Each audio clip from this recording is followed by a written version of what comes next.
Hello students, welcome back on YouTube channel. Students, हम लोग question paper solve कर रहे थे जीएमआईटी के। तो आज हम यूनिट 3 का इंपॉर्टेंट क्वेश्चन करेंगे, state and prove Lebesgue decomposition theorem. आपके पास ये स्टेटमेंट आएगी, आपने इसकी मतलब ये क्वेश्चन आएगा, आपने इसकी स्टेटमेंट भी लिखनी है और उसको प्रूफ भी करना है। ठीक है, चलिए लिखते हैं इसको। हाँ जी बच्चे जी, तो इस थ्योरम की स्टेटमेंट है, let V and mu be two finite measures define on rho. V और म्यू आपके पास टू फाइनाइट मेजर्स हैं जो किस पे डिफाइन हो रहे हैं, रो पे डिफाइन हो रहे हैं। हाँ जी, then decomposition of X into mutually disjoint locally measurable set E A B such that कि जो वी ई आपका होगा वो होगा म्यू ई के, V A equals to 0 and mu B equals to 0 and hence v is equals to V E plus V B. अब आपने ये ध्यान रखना है बच्चे, हमने v के साथ यहाँ पे a लिया था और इसको 0 पुट किया था। अब यहाँ पे हम v के साथ क्या ले रहे हैं, b, e और b को ले रहे हैं। ठीक है, similarly mu equals to mu E plus mu A, या हमने म्यू बी को इक्वल्स टू 0 डिफाइन किया था। अब हम यहाँ पे म्यू को mu E plus mu A ले रहे हैं। ठीक है, वी में सपोज कि moreover that E and B are measurable. हम क्या सपोज कर रहे हैं, जो ई और बी है वो दोनों क्या हैं, मेजरेबल हैं। ठीक है, ये स्टेटमेंट है। हाँ जी बच्चा जी, तो हमने स्टेटमेंट लिखी। अब हम लेबेसग्यू डिकम्पोजिशन थ्योरम को क्या करेंगे, प्रूफ करेंगे। ठीक है, करें प्रूफ। चलिए, प्रूफ क्या है बच्चे, since v is less than equals to v plus mu, जो v है वो लेस है v प्लस म्यू से। ठीक है, देयरफॉर बच्चे जो v होगा वो इक्विवेलेंट होगा v प्लस म्यू के। क्यों? क्योंकि हम जानते हैं कि अगर इफ़ v एंड म्यू, जो v और म्यू दोनों हैं, मेजरेबल स्पेसेस हैं define on rho such that कि अगर v लेस देन इक्वल है म्यू के, देन जो v होता है इक्विवेलेंट होता है म्यू के। ठीक है, ये थ्योरम होती है। तो इस थ्योरम के अकॉर्डिंग हम ये कह सकते हैं, अगर v लेस है v प्लस म्यू से तो v इक्विवेलेंट हो जाएगा v प्लस म्यू के, और इसको हमने नाम दे दिया इक्वेशन नंबर 1। क्लियर यहाँ तक?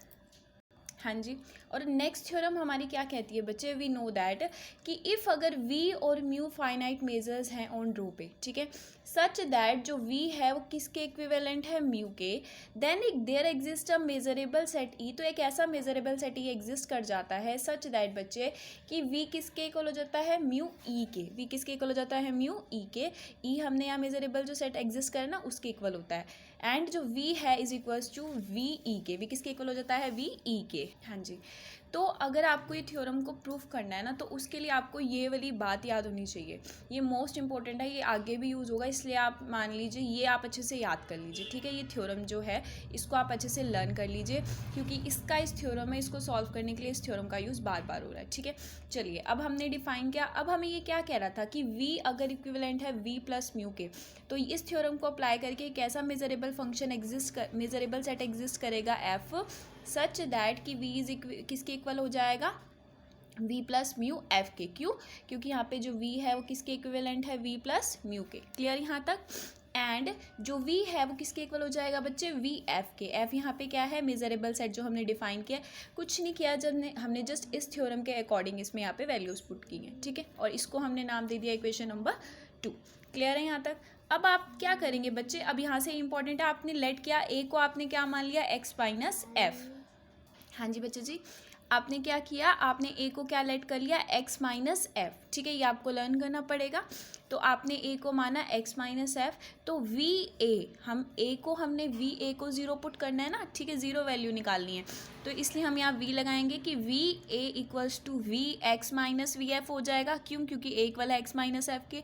क्लियर है यहाँ तक? अब हमें पता है कि जो वी एक्स ई होता है उसको अगर हम सॉल्व करेंगे तो वी एक्स इंटरसेक्शन ई लिखेंगे। ठीक है, वो किसके इक्वल हो जाएगा, वी ई के। तो V X equals to V हो जाएगा, तो यहाँ से वी एक्स को हम वी लिख सकते हैं।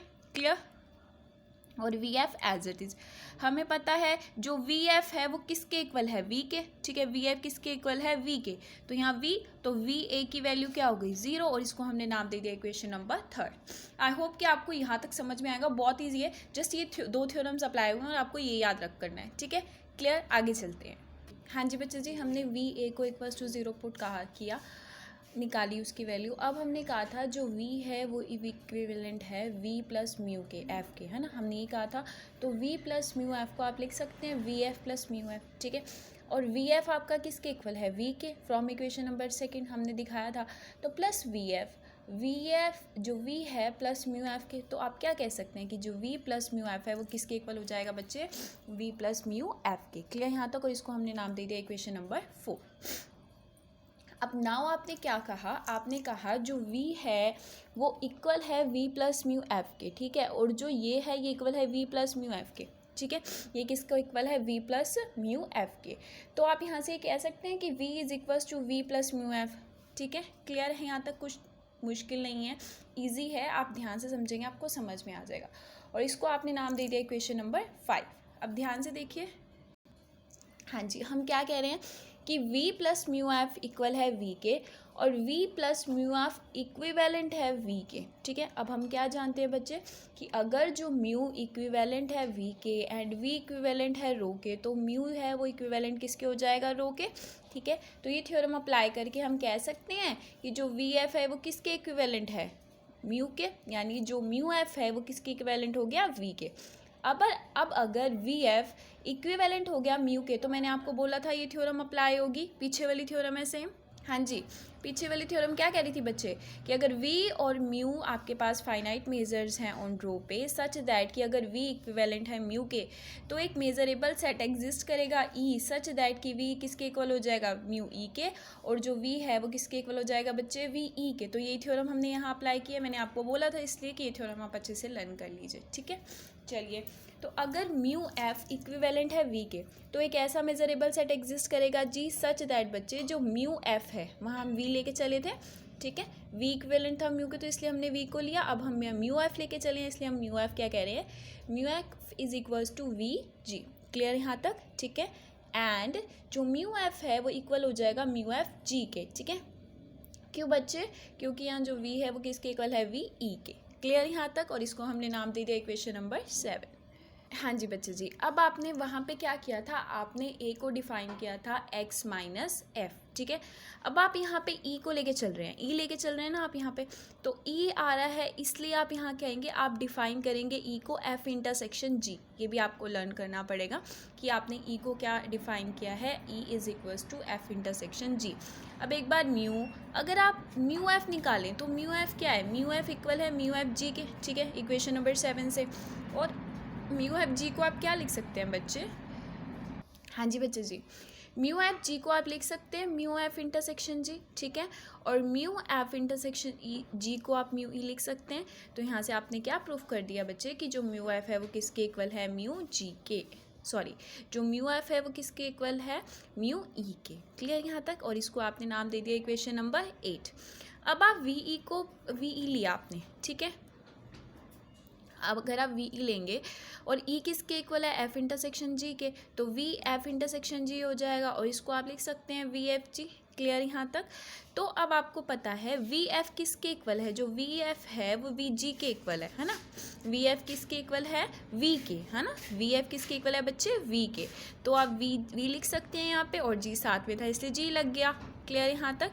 अब आपने कहा जो वी जी है वो हमारा इक्वल है वी एफ के, ठीक है। वी एफ किसके इक्वल है, ये देखिए यहाँ पे जो वी एफ है कहाँ है, जो वी एफ है वो जी के जो म्यू जी है, जो वी जी है वो किसके इक्वल है, म्यू एफ के, ठीक है।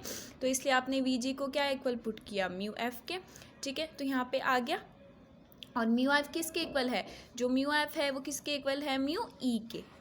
क्लियर यहाँ तक। म्यू एफ किसके इक्वल है, म्यू ई के। तो वी ई किसके इक्वल हो गया, म्यू ई के, और इसको हमने नाम दे दिया इक्वेशन नंबर 8। क्लियर है यहाँ तक। बहुत ईजी है, ध्यान से समझेंगे आपको समझ में आ जाएगा, और इम्पॉर्टेंट थ्योरम है। हाँ जी बच्चे जी, हमने क्या प्रूफ किया है, जो वी एफ है वो म्यू एफ है वो इक्वल है म्यू ई के, एंड जो वी ई है वो किसके इक्वल है, म्यू ई के, ठीक है। कि mu F equals to mu E and V E equals to mu E. Clear यहाँ तक। तो अगर आप क्या करें, आप f माइनस ई ले लीजिए, ठीक है, म्यू f माइनस ई, और f माइनस ई आपका किसके इक्वल है, b के इक्वल है, ठीक है। f माइनस ई किसके इक्वल है, b के इक्वल है। अब आप ध्यान से देखना, अगर आप म्यू f माइनस ई ले रहे हैं तो which is equals to mu f minus mu E, ठीक है। और म्यू f हमारा किसके इक्वल, म्यू f के, और म्यू ई को आप म्यू f लिख सकते हैं, हमने अभी डिफाइन किया है। तो ये रहा, है ना। तो दोनों को माइनस कर देंगे, ज़ीरो आ जाएगा। क्लियर है यहाँ तक। अगर हम दोनों को माइनस कर देंगे तो 0 आ जाएगा। तो यहाँ से हमारी क्या वैल्यू आई बच्चे कि म्यू एफ माइनस ई किसके इक्वल हो गया 0 के, ठीक है। और हमने क्या डिफाइन किया है, जो वी ई है वो किसके इक्वल है म्यू ई के यहाँ से, ठीक है। और इसको हमने नाम दे दिया इक्वेशन नंबर 10। नाउ बच्चे हमने कहा जो b है वो इक्वल है f माइनस ई के। मैंने आपको बताया था जो b है वो किसके इक्वल है f माइनस ई के। और हमने क्या प्रूफ कर दिया f माइनस ई म्यू f माइनस ई किसके इक्वल है 0 के। तो यहाँ से आप कह सकते हैं कि म्यू b किसके इक्वल हो गया 0 के। तो अब आपने म्यू वी ए को भी 0 पुट कर दिया, म्यू बी को भी 0 वैल्यू निकाल दी। अब आपने क्या कहा, आपने कहा कि x इक्वल है x माइनस एफ। और x माइनस एफ हमारा क्या था बच्चों, याद हो तो a है ना, a था ना। तो x minus F union f लिया आपने, क्लियर यहाँ तक। और आपको पता है जो हमारा x माइनस एफ है वो a के इक्वल है, तो a यूनियन f लिख सकते हैं। अब आप अगर क्या करें, a union f minus C union e लिख सकते हैं, इसको आप है ना लिख सकते हैं ना। तो ये किसके इक्वल है b के, और ये किसके इक्वल है, तो आप क्या कहेंगे कि x is equals to a union b union e। और इसको आपने नाम दे दिया इक्वेशन नंबर 11। आई होप बच्चों कि आप सबको यहाँ तक क्लियर होगा, ठीक है। हाँ जी बच्चे जी, हेयर जो f है हमारा बच्चे, जो f है वो कहाँ से बिलोंग कर रहा है, रो में से। और रो कहाँ किसका सबसेट है, रो h का। और रो h हमारा क्या है, set of all locally measurable sets, ठीक है। तो आप क्या कह देंगे कि x माइनस एफ भी आपका कहाँ से बिलोंग कर जाएगा, रो h में से, ठीक है। और x माइनस एफ क्या है, a के इक्वल है, तो a भी आपका कहाँ से बिलोंग कर जाएगा, रो h में। तो a is locally measurable, clear यहाँ तक। अब आपने क्या प्रूफ कर दिया कि वी इक्वल है म्यू एफ के, वी ए इक्वल्स टू 0 है, और जो म्यू बी है वो किसके इक्वल है 0 के। अब आपने क्या कहा, नाउ बच्चे x is equals to a union b union x, ये हमने इक्वेशन नंबर 11 से लिया, ठीक है।